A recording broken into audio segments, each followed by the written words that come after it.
Le tueur avance à 2 km/h.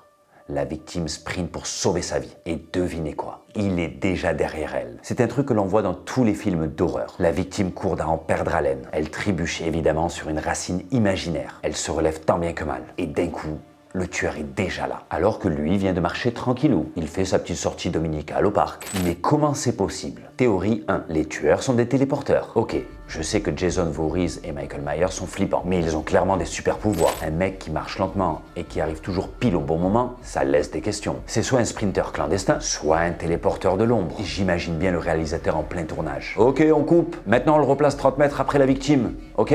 Action. Théorie 2.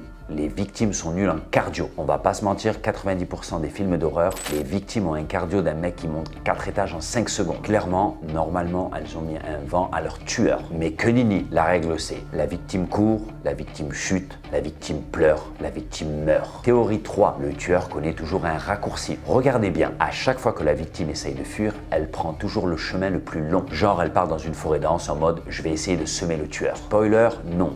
Le tueur, lui, prend la route goudronnée. Il tourne à gauche et d'un coup il se retrouve devant elle. Théorie 4, c'est une règle non écrite dans les films d'horreur. Soyons honnêtes, si les tueurs couraient vraiment, le film clairement durerait 5 minutes. Si Michael Myers dans Halloween se mettait à sprinter. Oh merde, il court ah! Générique de fin. Pas ouf pour un film d'horreur, non? Bref, on ne sait pas exactement comment ils ont fait, mais on sait une chose, c'est qu'à la fin, la victime toujours. Autant marcher, économiser son souffle, parce que le résultat est le même. Et toi, c'est quoi ta théorie?